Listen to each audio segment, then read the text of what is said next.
Mention చేస్తారు hand made. అలాంటి వస్తువులు మనకి ఎలా దొరుకుతాయి? కొంచెం బయట వస్తువులు కొంచెం కాస్ట్లీగానే ఉంటాయి. సో దీన్ని మనం గమనించుకోవాలి. బయట వస్తువులు మనకు 5 రూపాయలు సోప్ మా సామాన్లు కడిగేది 5 రూపాయల దగ్గర మనం 200 పెట్టి లిక్విడ్ కొన్నాము.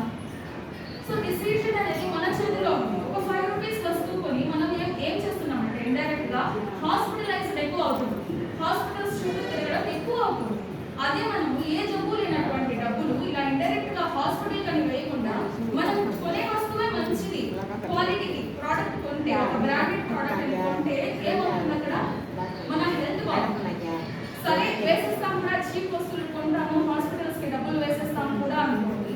ఆ జబ్బులు వచ్చిన తర్వాత, వ్యాధులు వచ్చిన తర్వాత ఆ బాధను ఎవరు అనుభవిస్తారు? कौन सहते तकलीफ हमें उठाना है। तो ये तकलीफ उठाने से भी बेहतर है कि हम जो चीज हम पैसे रखो बोलते हैं వస్తువులైతే మనం డబ్బులు పెట్టి కొంటామో వాటిని క్వాలిటీగా కొంటే హాస్పిటలైజ్ అయ్యే అవసరం లేదు. సో మేరా జర్నీ లేదు, నా జర్నీ వినండి. సో దీంట్లో మా అక్క జాయిన్ అయింది రిజ్వానా.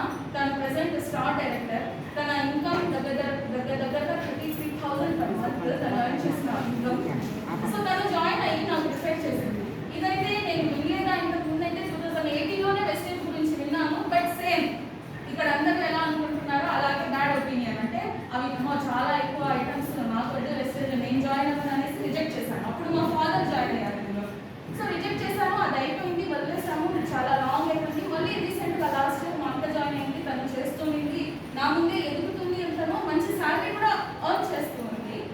నాకు చెప్పింది నువ్వు జాయిన్ అవ్వు, నువ్వు చేయగలవు అనేసి. నేను జాయిన్ అవ్వాలని చెప్పేసి, ఎందుకంటే ఆబ్వియస్లీ ప్రోడక్ట్ అనేది కాస్ట్ ఎక్కువ, నేను జాయిన్ అవ్వను అని చెప్పేసాను. చెప్పిన తర్వాత తను ఇంకా నన్ను వదలలేదు. సంచానా షురూ కరి ఎక్స్ప్లెయిన్ చేస్తుంది, లేదు జాయిన్ అవ్వు, మా బాగుంది, నేను చేసేటప్పుడు నువ్వు చేయలేవా, జాయిన్ అవ్వు అంటే నేను జాయిన్ అవ్వను. కానీ నాకు ఇంప్రెస్ అయిన విషయం ఏంటంటే నా 2020 నుంచి నా హెల్త్ బాగా డ్యామేజ్ అయిపోయింది. 3rd ప్రెగ్నెన్సీ 4th ప్రెగ్నెన్సీ చాలా క్రిటికల్గా అయ్యాయి. అయిన తర్వాత నా బాడీలో వాటర్ వెయిట్ ఎక్కువగా పెరిగిపోయింది. 1 night 15 liters ఆఫ్ వాటర్ నా బాడీలోకి వచ్చేసింది. సో దానికి 4th ప్రెగ్నెన్సీలో ఎమర్జెన్సీ డెలివరీ చేశారు.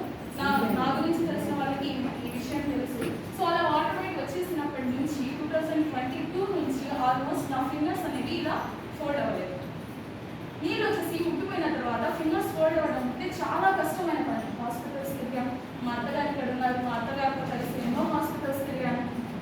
డాక్టర్స్ వింటున్నారు, మెడిసిన్స్ రాస్తున్నారు, వేలకు వేలు అవుతున్నాయి. ఫస్ట్ వెళ్ళగానే ఆ టెస్ట్ ఈ టెస్ట్ అని రాసిస్తున్నారు. అన్ని చేయించుకుని ఇంటికి వచ్చేసరికి 5-6 వేలు అవుతున్నాయి.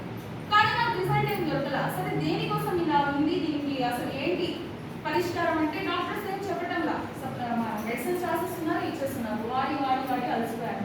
సరే ఎవరో చెప్పారు, మీకు హోమియోపతి ఎందుకు ట్రై చేయడం, హోమియోపతిలో కీళ్ళవాతం ఏమో ఇది, మీకు జాయింట్స్ కదా పెయిన్ ఉండేది, హోమియోపతిలో కీళ్ళవాతానికి బాగా పనిచేస్తుంది అంటే సరే అదే మా అత్తగారిని కూడా తీసుకొని హోమియోపతికి 3 months అక్కడ కీళ్ళవాతం టెస్ట్ జరిగింది, అన్ని టెస్ట్ జరిగాయి. బట్ కీళ్ళవాతం అయితే లేదు అన్నారు.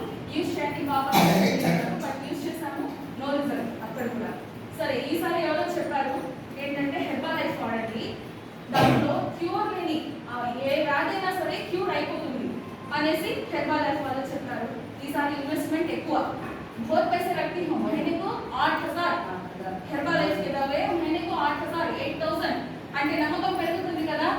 అదంత బాగా పనిచేస్తుందని కదా అదంత రేట్ ఉండేది, ఈసారి నాకు క్యూర్ అయిపోతుంది, ఖచ్చితంగా నా ఫింగర్ పెయిన్స్ అనేవి పోతాయి. ఐసే భరోసే హెర్బల్ లైఫ్ వెళ్ళాను. నా నమ్మకం అక్కడ కూడా నిరాశ అయిపోయింది. 20 days లోనే రిజల్ట్ కనిపిస్తుంది, మీకు పెయిన్స్ అనేవి తగ్గిపోతాయి అన్నారు. 20 days అయింది, 25, 30, 1 month 1.5 month, నో రిజల్ట్. ఇంకా నేను అలసిపోయాను. ఇంకా నేను अल्लाह पर भरोसा रखता हूं, अल्लाह के अलावा कोई भी शिफा नहीं देते मेरे बीमारी में बोल को खामोश हो गई. तो ऐसे हालत में हमारे आका मुझे बोली कि कितने की मदद को ఎన్నో వాడి అలసిపోయా కదా, లాస్ట్ అండ్ ఫైనల్ గా ఇందులో ఉన్న సప్లిమెంట్స్ వాడి చెప్పారు. 5 supplements, cranberry, noni, ganoderma, tox, clean and shetavan max. ये पांच सप्लीमेंट था. मैं बैठी हूँ अराउंड वो एक 3,500 या 4,000 के करीब ఇవి యూజ్ చేయడం స్టార్ట్ చేశాను.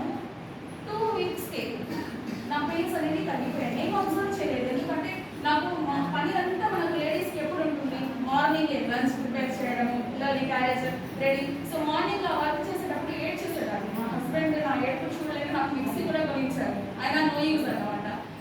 అంటే వెజిటబుల్ కట్టర్ ఉంటుంది కదా, అది కొనిచ్చారు. సో ఒక రోజు నేను స్పీడ్గా కూరగాయలు తగ్గుతుంటే మా హస్బెండే అబ్జర్వ్ చేశారు. ఏంటి ఈ టైంలో అంత స్పీడ్గా వెజిటబుల్స్ కట్ చేసేస్తున్నావు, నీ పెయిన్స్ ఎక్కడ అన్నారు. అప్పుడు నాకు రియలైజ్ అయింది, అదే అవును కదా మర్చిపోయాను. అంటే తగ్గిపోయింది ఆటోమేటిక్గా. ఏ अल्हम्दुलिल्लाह अल्लाह के फजल और करम से इसमें शिफा है. ये झूठ नहीं, अल्हम्दुलिल्लाह जो मेरा एक्सपीरियंस है वो मैं शेयर करती हूँ. तो ఆ నొప్పి అనేది అసలు ఎలా తగ్గిపోయిందో నాకే అర్థం కాదు. అలా తగ్గిపోయింది अल्हम्दुलिल्लाह. अभी కూడా నేను అవి యూజ్ చేస్తూ ఉన్నాను एक्सपीरियंस प्रोडक्ट्स. सो इसके बारे में कोई भी अगर शक है दिलों में दिमाग में कि बेकार चीज़ें ये काम करते हैं चीज़ों को हटा दो इंशाअल्लाह. अल्लाह ताला जो भी है कुदरती चीज़ों में शिफा रखे. మన న్యాచురల్ ప్రోడక్ట్స్ లో ఉండే అంత వైద్యంలో లేదండి, మన ఆర్టిఫిషియల్ ప్రోడక్ట్స్ లో లేదు, మన మెడిసిన్ లో లేదు, మన ఆర్టిఫిషియల్ ప్రోడక్ట్స్ లో లేదు. ఇలాగే ఒక సప్లిమెంట్ ద్వారా మనకు ఇంత రిజల్ట్ ఉంటే మన డైలీ నీడ్స్, మనం డైలీ యూజ్ చేసే ఇంటికి ఎటువంటి అవసరాలు ఉన్న డైలీ నీడ్స్ కూడా యూజ్ చేస్తే మన ఫ్యామిలీ, మనం, మన పిల్లలు వ్యాధులతో దూరంగా ఉండొచ్చు. సో ये मेरा जर्नी मैं तुम्हारे से शेयर